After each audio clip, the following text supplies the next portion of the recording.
Brought to you by V-Guard, co-powered by Sensodyne and Vimal. ಬಾಯಲ್ಲಿ ಹೇಳಿ ಕೇಸರಿ. Associate sponsor Ultratech Cement. ನಿಮ್ಮ news ರೂಮ್ಗೆ ಸ್ವಾಗತ. ನಾನು ಮಾಲ್ತೇಶ್.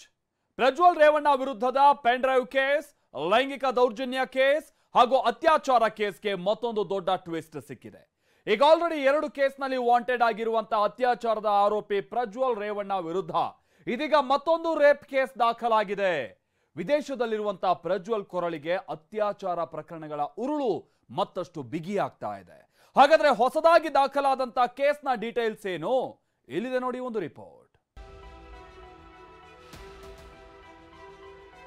ಏನೆಲ್ಲ ಕಂಪ್ಲೇಂಟ್ಸ್ ಬರುತ್ತೆ, ಏನ್ ಅವರಿಗೆ ಪ್ರೊಸೀಜರ್ ಅಲ್ಲಿ ಏನ್ ಮಾಡಬೇಕು ಅದನ್ನೆಲ್ಲ SIT ಮಾಡ್ತಾರೆ.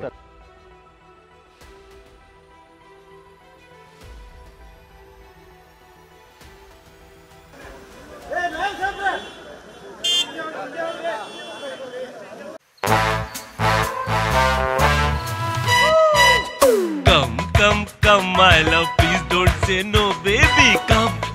Come, my love. V-Guard ನ air coolers extra large cooling pad ನೊಂದಿಗೆ ಇದು ಎಂತೆಂಥವರನ್ನು ಕೂಲ್ ಆಗಿಸುತ್ತೆ.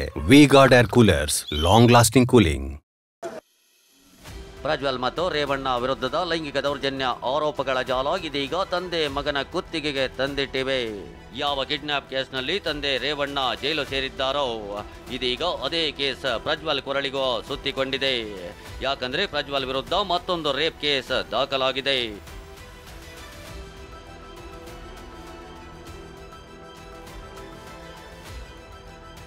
ಪ್ರಜ್ವಲ್ ರೇವಣ್ಣ ವಿರುದ್ಧ ಮತ್ತೊಂದು ಅತ್ಯಾಚಾರ ಕೇಸ್ ದಾಖಲು. ಒಂದಕ್ಕಿಂತ ಒಂದು ಕಠಿಣ ಸೆಕ್ಷನ್ಗಳ ಅಡಿ ಪ್ರಜ್ವಲ್ ವಿರುದ್ಧ FIR.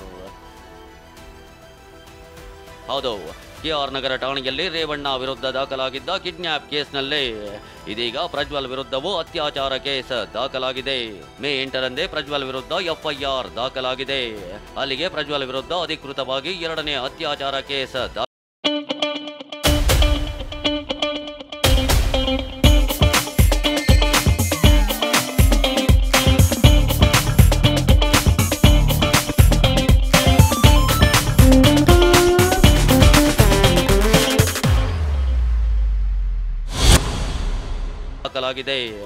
SIT ಅಧಿಕಾರಿಗಳು ಈಗಾಗಲೇ ಸಂತ್ರಸ್ತೆಯಿಂದ CRPC ಕಾಯ್ದೆ ಸೆಕ್ಷನ್ 164 ಅಡಿ ನ್ಯಾಯಾಧೀಶರ ಎದುರು ಹೇಳಿಕೆ ದಾಖಲಿಸಿದ್ದಾರೆ. ತೋಟದ ಮನೆಯಲ್ಲಿ ಕೆಲಸ ಮಾಡುವಾಗ ಅತ್ಯಾಚಾರದ ಆರೋಪ ಇದೆ. ಹೀಗಾಗಿ ಸಂತ್ರಸ್ತೆಯನ್ನ ಚನ್ನರಾಯಪಟ್ಟಣ ತಾಲೂಕಿನ ಗನ್ನಿಕಡ ತೋಟದ ಮನೆಗೆ ಕರೆದೊಯ್ದು ಸ್ಥಳ ಮಹಜರ್ ಮಾಡಲಾಗಿದೆ. ವಿಷಯ ಏನಂದ್ರೆ, ಪ್ರಜ್ವಲ್ ವಿರುದ್ಧ ದಾಖಲಾದ 2ನೇ ರೇಪ್ ಕೇಸ್ನಲ್ಲಿ ಒಂದಕ್ಕಿಂತ ಒಂದು ಕಠಿಣ ಸೆಕ್ಷನ್ಗಳನ್ನೇ ಹಾಕಲಾಗಿದೆ.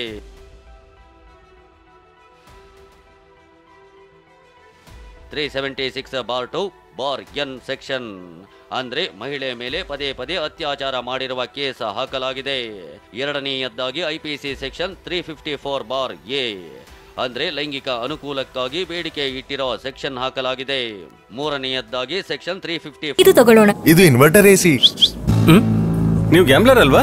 ಗ್ಯಾಮ್ಲರ್ ಜೂಜಾಡ್ತಿರಲ್ವಾ? ನೀವು ಜೂಜಾಡ್ತೀರಾ? ಇಲ್ಲ, ಯಾರು ಏನು ಹೇಳಿದ್ರು ಅಂತ ನೀನು ಎಷ್ಟು ಕಾಸ್ಟ್ಲಿ ಹಾಗೂ ಡೆಲಿಕೇಟ್ AC ತಗೊಂಡು ಸ್ಟೆಬಿಲೈಸರ್ ತಗೊಳ್ಳಿಲ್ಲ ಅಂದ್ರೆ ಇದು ಜೂಜಾಟ ತಾನೇ. ಒಂದೇ ಫ್ಲಕ್ಚುಯೇಷನ್ ಗೆ ನಿಮ್ಮ ಇನ್ವರ್ಟರ್ AC ಪಾರ್ಟ್ಸ್ ಡ್ಯಾಮೇಜ್ ಆಗಬಹುದು. ಅದನ್ನು V-Guard ಉಪಯೋಗಿಸಿ ಸುರಕ್ಷಿತವಾಗಿರಿಸಿ. V-Guard, India's #1 stabilizer. 4B ಅಡಿ ಬಟ್ಟೆ ಹಿಡಿದು ಎಳೆದಾಡಿದ ಸೆಕ್ಷನ್ ಇದ್ರೆ ಸೆಕ್ಷನ್ 354C ಪ್ರಕಾರ ಖಾಸಗಿ ಚಿತ್ರಗಳ ಸೆರೆ ಹಿಡಿದು ವೀಕ್ಷಣೆ ಮಾಡಿದ ಆರೋಪ ಮಾಡಲಾಗಿದೆ. ಹಾಗೇನೆ 376(2)(k) ಅಡಿ ಮಹಿಳೆಯ ಮೇಲೆ ನಿಯಂತ್ರಣ ಸಾಧಿಸಿ ಅತ್ಯಾಚಾರ ನಡೆಸಿರೋ ಸೆಕ್ಷನ್ ಇದೆ. ಇನ್ನು ಸೆಕ್ಷನ್ 506 ಅಡಿ ಬೆದರಿಕೆ ಹಾಕೋ ಕೇಸ್ ದಾಖಲಾಗಿದೆ. ಹೀಗೆ ಒಂದಕ್ಕಿಂತ ಒಂದು ಕಠಿಣ ಕೇಸ್ಗಳನ್ನೇ ಪ್ರಜ್ವಲ್ ವಿರುದ್ಧ ಹಾಕಲಾಗಿದೆ. ಅಲ್ಲಿಗೆ ಪ್ರಜ್ವಲ್ ವಿರುದ್ಧ ಒಟ್ಟು 3 ಪ್ರಕರಣಗಳು ದಾಖಲಾಗಿವೆ. ಅಂದಹಾಗೆ ಕೇಸ್ ನಂಬರ್ 1 ಹೊಳೆ ನರಸೀಪುರ ಠಾಣೆಯಲ್ಲಿ ದಾಖಲಾದ ಪ್ರಕರಣವಾಗಿದೆ. ಇಲ್ಲಿ ಪ್ರಜ್ವಲ್ ಮತ್ತು ರೇವಣ್ಣ ವಿರುದ್ಧ ಮನೆ ಕೆಲಸದಾಕೆಯೇ ಲೈಂಗಿಕ ದೌರ್ಜನ್ಯ ಎಸಗಿರೋ ದೂರು ನೀಡಿದ್ದು. ಈ ಕೇಸ್ನಲ್ಲಿ HD ರೇವಣ್ಣ A1 ಆದರೆ ಅವರ ಪುತ್ರ ಪ್ರಜ್ವಲ್ A2 ಆಗಿದ್ದಾರೆ. ಇನ್ನು ಸಂತ್ರಸ್ತೆಯೊಬ್ಬರು ಎಸ್ಐಟಿ ಎದುರು ನೇರವಾಗಿ ಬಂದು ಪ್ರಜ್ವಲ್ ವಿರುದ್ಧ ದೂರು ನೀಡಿದ್ರು. ಗನ್ ಇದೆ ಅಂತ ಬೆದರಿಸಿ, ನಿನ್ನ ಗಂಡನನ್ನ ಮುಗಿಸ್ತೀನಿ ಅಂತ ಹೆದರಿಸಿ ಎಂಪಿ ನಿವಾಸದಲ್ಲೇ ರೇಪ್ ಮಾಡಿದ್ದಾರೆಂದು ದೂರು ನೀಡಿದ್ರು. ಈ ಕೇಸ್ನಲ್ಲಿಯೂ ಪ್ರಜ್ವಲ್ ರೇವಣ್ಣ A1 ಇನ್ನು 2 ದಿನದ ಹಿಂದೆ ಅಂದ್ರೆ ಮೇ 8ರಂದು ಎಸ್ಐಟಿ ಎದುರು ಮತ್ತೊಬ್ಬ ಸಂತ್ರಸ್ತೆ ಅಂದ್ರೆ ಕಿಡ್ನಾಪ್ ಸಂತ್ರಸ್ತೆಯೂ ಕೂಡ ಪ್ರಜ್ವಲ್ ತನ್ನ ವಿರುದ್ಧ ಅತ್ಯಾಚಾರ ಎಸಗಿದ್ದಾಗಿ ದೂರು ನೀಡಿದ್ದು. ಇದರಲ್ಲಿಯೂ ಪ್ರಜ್ವಲ್ A1. ಹೀಗೆ ಮೂರು ಕೇಸ್ಗಳು ಪ್ರಜ್ವಲ್ಗೆ ತೀವ್ರ ಸಂಕಷ್ಟ ತಂದಿಟ್ಟಿವೆ. ಆದರೆ ಪ್ರಜ್ವಲ್ ಮಾತ್ರ ಎಸ್ಐಟಿ ವಿಚಾರಣೆಗೂ ಹಾಜರಾಗಿಲ್ಲ, ಎಲ್ಲಿದ್ದಾರೆಂದು ಪತ್ತೆಯೂ ಆಗಿಲ್ಲ. ಈ ಮಧ್ಯೆ ಪ್ರಕರಣದಲ್ಲಿ ಮತ್ತೊಂದು ಟ್ವಿಸ್ಟ್ ಸಿಕ್ಕಿದೆ. ಪ್ರಜ್ವಲ್ ರೇವಣ್ಣ ವಿರುದ್ಧ ಸುಳ್ಳು ದೂರು ನೀಡಲು ಒತ್ತಡ ಆರೋಪ. ರಾಷ್ಟ್ರೀಯ ಮಹಿಳಾ ಆಯೋಗಕ್ಕೆ ಮಹಿಳೆಯಿಂದ ಪತ್ರದ ಮೂಲಕ ದೂರು. ಒಂದ್ ಕಡೆ ಪ್ರಜ್ವಲ್ ವಿರುದ್ಧ ಸಾಲು ಕೇಸ್ ದಾಖಲಾಗ್ತಾ ಇದ್ರೆ, ಈತ ಮಹಿಳೆಯೊಬ್ಬರು ಗಂಭೀರ ಆರೋಪ ಮಾಡಿದ್ದಾರೆ. ಎಸ್ಐಟಿ ಅಧಿಕಾರಿ ಅಂತ ಹೇಳಿಕೊಂಡು ಪ್ರಜ್ವಲ್ ರೇವಣ್ಣ ವಿರುದ್ಧ ಕೇಸ್ ದಾಖಲಿಸುವಂತೆ ಬೆದರಿಕೆ ಹಾಕಿದ್ದಾರೆಂದು ರಾಷ್ಟ್ರೀಯ ಮಹಿಳಾ ಆಯೋಗಕ್ಕೆ ಪತ್ರ ಬರೆದಿದ್ದಾರೆ. ಹಾಗಾದ್ರೆ ಪತ್ರದಲ್ಲೇನಿದೆ ಅನ್ನೋದು ನೋಡೋದಾದ್ರೆ, ನಾನು ಕಳೆದ 4 ತಿಂಗಳಿಂದ ಬೆಂಗಳೂರಿನ ಜಯನಗರದಲ್ಲಿ ಮನೆಯಲ್ಲಿ ಸಹಾಯಕಿಯಾಗಿ ಕೆಲಸ ಮಾಡ್ತಿದ್ದೇನೆ. ಸಂಸದ ಪ್ರಜ್ವಲ್ ರೇವಣ್ಣ ವಿರುದ್ಧ ಆರೋಪದ ಬಗ್ಗೆ ನನಗೆ ವೈಯಕ್ತಿಕವಾಗಿ ತಿಳಿದಿಲ್ಲ. ಮೇ 3ರಂದು ವಿಶೇಷ ತನಿಖಾ ತಂಡದ ಅಧಿಕಾರಿ ಎಂದು ಹೇಳಿಕೊಂಡು ಅಪರಿಚಿತ ವ್ಯಕ್ತಿ ನನಗೆ ಫೋನ್ ಮಾಡಿದ್ದಾರೆ. ಈ ವೇಳೆ ಪ್ರಜ್ವಲ್ ರೇವಣ್ಣ ವಿರುದ್ಧ ಬೆಂಗಳೂರಿನಲ್ಲಿ FIR ದಾಖಲಿಸಬೇಕು ಅಂದಿದ್ದಾರೆ. ಆದರೆ ನಾನು ದೂರು ದಾಖಲಿಸೋಕೆ ನಿರಾಕರಿಸಿದ್ದೇನೆ. ಇಷ್ಟೇ ಅಲ್ಲ, ಮೇ 6ರಂದು ಕರೆ ಮಾಡಿದ್ದ ವ್ಯಕ್ತಿಯೊಬ್ಬ ನಾನು ಸರ್ಕಾರ ರಚಿಸಿರೋ ವಿಶೇಷ ತನಿಖಾ ತಂಡದ ಸದಸ್ಯ ಎಂದು ಹೇಳಿಕೊಂಡಿದ್ದಾನೆ. ಲೈಂಗಿಕ ಹಗರಣಕ್ಕೆ ಸಂಬಂಧಿಸಿದಂತೆ ನಿಮ್ಮ ಹೋಲಿಕೆಯ ವಿಡಿಯೋ ಇದೆ. ಪ್ರಜ್ವಲ್ ವಿರುದ್ಧ ಪ್ರತ್ಯೇಕ FIR ದಾಖಲಿಸದಿದ್ರೆ ನಿಮ್ಮನ್ನ ಬಂಧಿಸ್ತೇವೆ ಎಂದಿದ್ದಾರೆ. ಸಿವಿಲ್ ಡ್ರೆಸ್ ಧರಿಸಿ ವಿಶೇಷ ತನಿಖಾ ತಂಡದ 3 ಸದಸ್ಯರು ನನ್ನ ವಿಳಾಸಕ್ಕೆ ಹೋಗಿದ್ದಾರೆ. ಸಹಕರಿಸದಿದ್ರೆ ಇಡೀ ಕುಟುಂಬವನ್ನೇ ಬಂಧಿಸಿ ಅನೇಕ ಸುಳ್ಳು ಪ್ರಕರಣಗಳಲ್ಲಿ ಸಿಲುಕಿಸಲಾಗುವುದು ಎಂದು ನನ್ನ ಪತಿಗೆ ಬೆದರಿಕೆ ಹಾಕಿದ್ದಾರೆ. ಹೀಗಾಗಿ ರಾಜ್ಯ ಸರ್ಕಾರದ ತನಿಖೆ ಮೇಲೆ ನನಗೆ ನಂಬಿಕೆ ಇಲ್ಲ. ಹೀಗಾಗಿ ನನ್ನ ಕುಂದುಕೊರತೆಯ ಪರಿಹಾರಕ್ಕಾಗಿ ನಾನು ರಾಷ್ಟ್ರೀಯ ಮಹಿಳಾ ಆಯೋಗವನ್ನ ಸಂಪರ್ಕಿಸಿದ್ದೇನೆ. ಹೀಗೆ ಮಹಿಳೆಯೊಬ್ಬರು ರಾಷ್ಟ್ರೀಯ ಮಹಿಳಾ ಆಯೋಗಕ್ಕೆ ಬರೆದ ಪತ್ರದ ಬಗ್ಗೆ ಗೃಹ ಸಚಿವ ಪರಮೇಶ್ವರ್ ಪ್ರತಿಕ್ರಿಯೆ ನೀಡಿದ್ದಾರೆ. ಎಸ್ಐಟಿ ಜೊತೆ ರಾಷ್ಟ್ರೀಯ ಮಹಿಳಾ ಆಯೋಗ ಮಾತನಾಡಲಿ, ಎಸ್ಐಟಿ ಅಧಿಕಾರಿಗಳು ಕ್ರಮ ತೆಗೆದುಕೊಳ್ತಾರೆ ಎಂದಿದ್ದಾರೆ. ಗೊತ್ತಿಲ್ಲ ಅದು ಯಾರು ಬೆದರಿಕೆ ಆಗ್ತಾ ಇದ್ದಾರೆ. ಅವ್ರಿಗೆ ರಾಷ್ಟ್ರೀಯ ಮಹಿಳಾ ಆಯೋಗ ಸಂವೇದನಾಶೀಲತೆಯಿಂದ ತಕ್ಷಣವೇ ಆರಾಮ ಪಡೆಯಿರಿ. ಸೆನ್ಸೊಡೈನ್ ರ್ಯಾಪಿಡ್ ರಿಲೀಫ್ ಜೊತೆಗೆ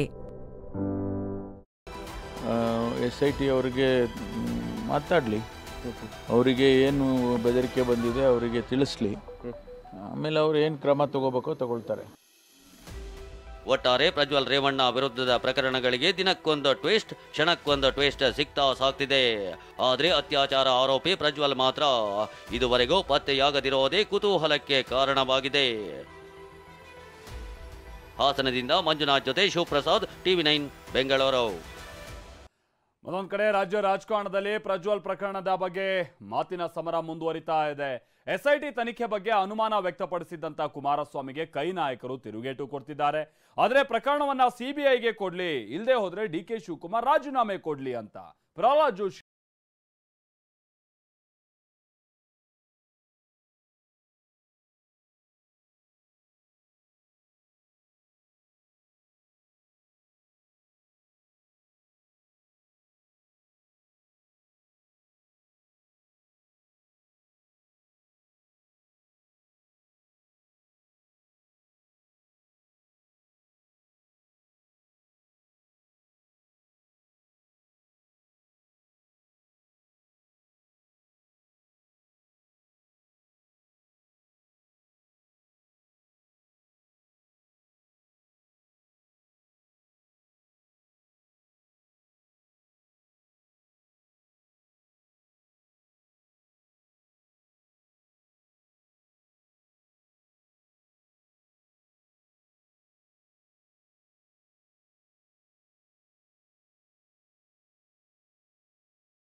ಬಹಳ ಸ್ಪಷ್ಟ ಕಾಣ್ತಾ ಇದೆ.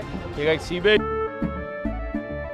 ಕೇಸರಿಯಿಂದ ಮನೋಲ್ಲಾಸ ಮನಸ್ಸು ಮತ್ತೇರಿ ಕುಣಿದಾಡಿದೆ ನೋಡು ಕೇಸರಿಯಿಂದ ಮನೋಲ್ಲಾಸ. ಕ್ಷಣ ಕ್ಷಣವೂ ಆಚರಿಸಿ ಕೇಸರಿ ಹಬ್ಬ. ವಿಮಲ್ ಬಾಯಲ್ಲಿ ಹೇಳಿ ಕೇಸರಿ. ತನಿಖೆ ಕೊಟ್ರೆ ಇದ್ರ ಹಿಂದೆ ಇರತಕ್ಕಂಥ ಎಲ್ಲಾ ಶಕ್ತಿಗಳು ಇದ್ರ ಹೊರಗಡೆ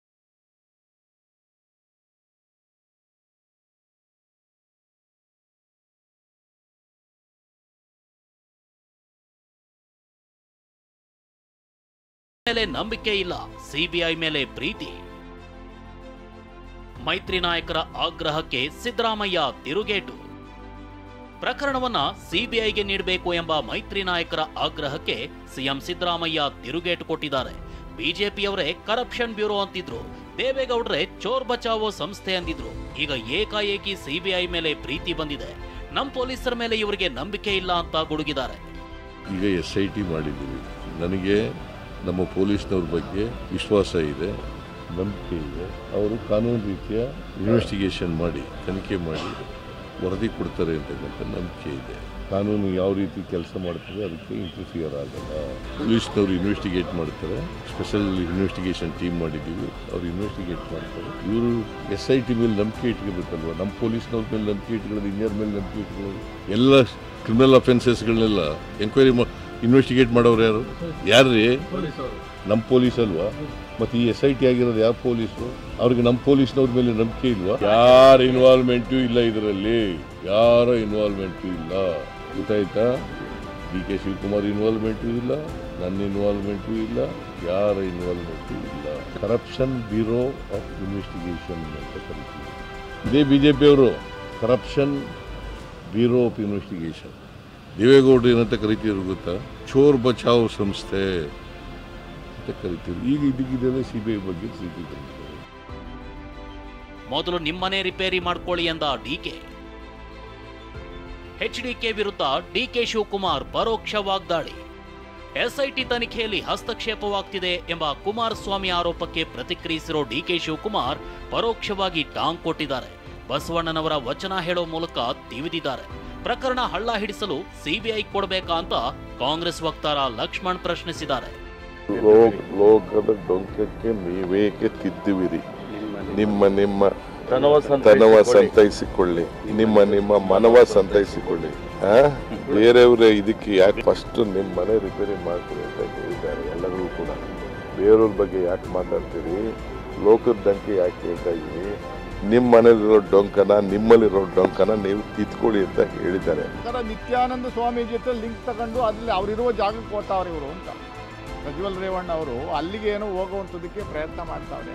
ಯಾಕೆಂದ್ರೆ ಇದ್ದಕ್ಕಿದ್ದಂಗೆ 2-3 ದಿವಸದಿಂದ ಸಿಬಿಐ ಬಗ್ಗೆ ಬಹಳ ಅಪಾರವಾದಂಥ ಪ್ರೀತಿ ಗೌರವವನ್ನು ಇಟ್ಕೊಂಡು ಸಿಬಿಐಗೆ ವಹಿಸಿ ಅಂತ ಹೇಳ್ತಾ ಇದ್ದೀರಿ. ಸಿಬಿಐನಲ್ಲಿರುವಂಥ ಪೊಲೀಸ್ನವ್ರು ಯಾರು? ಸಮಸ್ಯೆ ಏನು ಸ್ವಾಮಿ ಕುಮಾರಸ್ವಾಮಿ ಅವರೇ? ದಿನ ಬೆಳಗ್ಗೆ ಎದ್ದು 4 ಬಾರಿ ಪ್ರೆಸ್ ಮೀಟ್ ಮಾಡ್ತೀರಿ. ತನಿಖೆಯನ್ನ, ಇನ್ವೆಸ್ಟಿಗೇಷನ್ ಡೈವರ್ಟ್ ಮಾಡುವಂಥದಕ್ಕೆ ನಿಮ್ದು ಪ್ರಮುಖವಾದಂಥ ಹುನ್ನಾರ. ಸಿಬಿಐ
ಇನ್ನೊಂದೆಡೆ ಎಸ್ಐಟಿ ತನಿಖೆ ಮತ್ತಷ್ಟು ಚುರುಕುಗೊಂಡಿದೆ.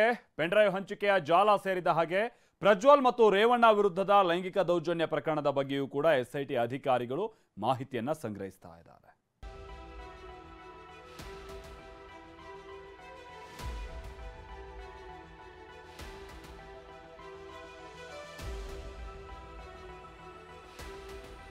ಅಶ್ಲೀಲ ವಿಡಿಯೋ ಫೋಟೋ ಅಪ್ಲೋಡ್ ಮಾಡಿದ್ದ ಪ್ರಜ್ವಲ್ ಬಂಧನ. ಎಸ್ಐಟಿ ತನಿಖೆ ಆಳಕ್ಕೆ ಇಳಿಯುತ್ತಿದ್ದಂತೆ ವಿಡಿಯೋ ಶೇರ್ ಮಾಡಿದವರೆಲ್ಲ ಶೇಕ್ ಆಗ್ತಿದ್ದಾರೆ. ಇದೇ ಪ್ರಕರಣ ಸಂಬಂಧ ಅಶ್ಲೀಲ ವಿಡಿಯೋ ಫೋಟೋ ಅಪ್ಲೋಡ್ ಮಾಡಿದ್ದ ಟ್ರೋಲ್ ಪೇಜ್ ಅಡ್ಮಿನ್ ಒಬ್ಬನನ್ನ ಪೊಲೀಸರು ಅರೆಸ್ಟ್ ಮಾಡಿದ್ದಾರೆ. ಕಾಕತಾಳಿ ಅಂದ್ರೆ ಬಂಧಿತನ ಹೆಸರು ಪ್ರಜ್ವಲ್. ಚಿಕ್ಕಮಗಳೂರು ಜಿಲ್ಲೆ ಮೂಡಿಗೆರೆ ತಾಲೂಕಿನ ಸಂಸೆ ಗ್ರಾಮದ ಪ್ರಜ್ವಲ್ ಫೇಸ್ಬುಕ್, ಯೂಟ್ಯೂಬ್, ಇನ್ಸ್ಟಾಗ್ರಾಮ್ ನಲ್ಲಿ ಅಶ್ಲೀಲ ಫೋಟೋ ಅಪ್ಲೋಡ್ ಮಾಡ್ತಿದ್ದ. ವಿಡಿಯೋ ಬೇಕೆಂದ್ರೆ ಹಣ ಕೊಡಿ, ಲಿಂಕ್ ಕಳಿಸ್ತೇನೆ ಅಂತ ಹೇಳಿದ್ದ. ಸದ್ಯ ಅರೆಸ್ಟ್ ಆಗಿರುವ ಪ್ರಜ್ವಲ್ ವಿರುದ್ಧ ಕುದುರೆಮುಖ ಠಾಣೆಯಲ್ಲಿ ಪ್ರಕರಣ ದಾಖಲಾಗಿದೆ.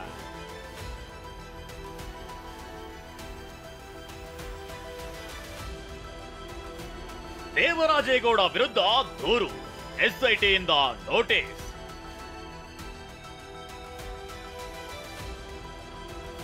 ಪೆನ್ಡ್ರೈವ್ ಪ್ರಕರಣದಲ್ಲಿ ದೇವರಾಜೇಗೌಡ ಕಾಂಗ್ರೆಸ್ ನಾಯಕರ ವಿರುದ್ಧ ಬಾಂಬ್ ಸಿಡಿಸಿದ್ರು. ಇದೀಗ ಬಿಜೆಪಿ ಮುಖಂಡ ಕಂ ವಕೀಲ ದೇವರಾಜೇಗೌಡ ವಿರುದ್ಧ ದೂರು ದಾಖಲಾಗಿದೆ. ಸಂತ್ರಸ್ತೆಯೊಬ್ಬಳು ದೂರು ನೀಡಿದ ಹಿನ್ನೆಲೆ ಕೆಪಿಸಿಸಿ ಪ್ರಚಾರ ಸಮಿತಿ ಇವತ್ತು ದೇವರಾಜೇಗೌಡ ವಿರುದ್ಧ ಪ್ರತಿಭಟನೆ ನಡೆಸಿದೆ. ಅಷ್ಟೇ ಅಲ್ಲ, ಹೈಗ್ರೌಂಡ್ ಠಾಣೆಯಲ್ಲಿ ದೂರನ್ನ ನೀಡಿದೆ.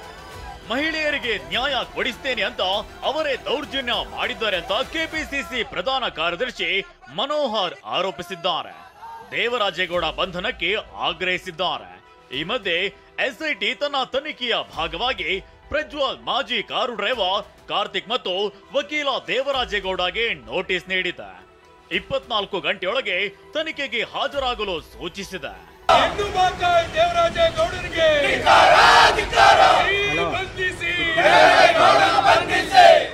ಸೋಮವಾರ ಜಾಮೀನು ಭವಿಷ್ಯ. ಜೈಲಿನಲ್ಲಿ ರೇವಣ್ಣಗೆ ಅನಾರೋಗ್ಯ.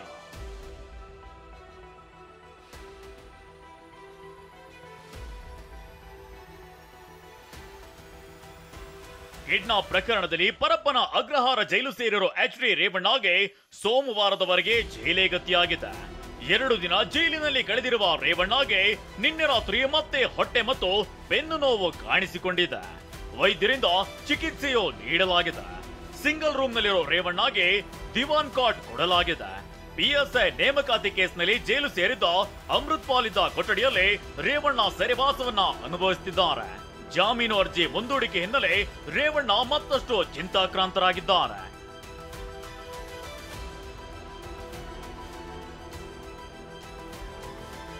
ಹಾಸನದಿಂದ ಮಂಜುನಾಥ್ ಜೊತೆ ಶಿವಪ್ರಸಾದ್, TV9 ಬೆಂಗಳೂರು. ಇನ್ನು ಬರೋಬ್ಬರಿ 50 ದಿನದ ಬಳಿಕ ದೆಹಲಿ ಸಿಎಂ ಅರವಿಂದ್ ಕೇಜ್ರಿವಾಲ್ಗೆ ರಿಲೀಫ್ ಸಿಕ್ಕಿದೆ. ಅಬಕಾರಿ ನೀತಿ ಹಗರಣದಲ್ಲಿ ತಿಹಾರ್ ಜೈಲು ಹಕ್ಕಿಯಾಗಿದ್ದಂತ ಕೇಜ್ರಿವಾಲ್ಗೆ ಸುಪ್ರೀಂ ಕೋರ್ಟ್ ಬಿಡುಗಡೆ ಭಾಗ್ಯವನ್ನ ಕಲ್ಪಿಸಿದೆ. ಆದರೆ ಸಿಎಂ ಆಗಿ ಅಧಿಕಾರವನ್ನ ಚಲಾಯಿಸುವಂತಿಲ್ಲ, ಸಾಕ್ಷ್ಯಗಳನ್ನ ನಾಶಪಡಿಸುವಂತಿಲ್ಲ ಅಂತ ಕೆಲ ಷರತ್ತುಗಳನ್ನು ಹಾಕಿದೆ. ಜೊತೆಗೆ ಜೂನ್ 2ನೇ ತಾರೀಕಿನಂದು ಮತ್ತೆ ಜೈಲಿಗೆ ವಾಪಸ್ ಆಗಬೇಕು ಅಂತ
ಜಾಮೀನು ಪ್ರಕ್ರಿಯೆ ಮುಗಿದಿದ್ದು ಅರವಿಂದ್ ಕೇಜ್ರಿವಾಲ್ ತಿಹಾರ್ ಜೈಲಿನಿಂದ ಹೊರಬಂದಿದ್ದಾರೆ. आप लोगों से एक ही निवेदन है, हमें सबको मिलके देश को तानाशाही से बचाना है.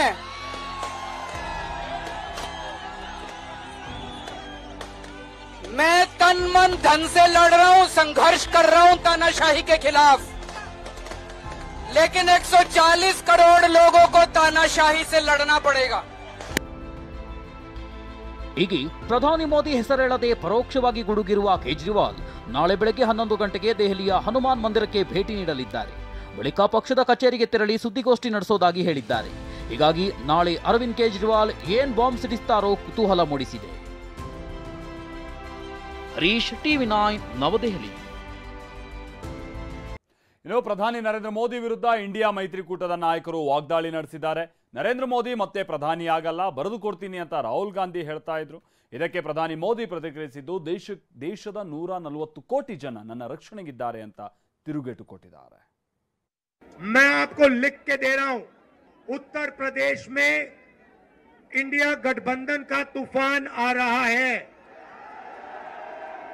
बीजेपी की सबसे बड़ी, देश में सबसे बड़ी हार उत्तर प्रदेश में होने जा रही है. आप गारंटी लिख के ले लो, नरेंद्र मोदी हिंदुस्तान का प्रधानमंत्री नहीं बनेगा.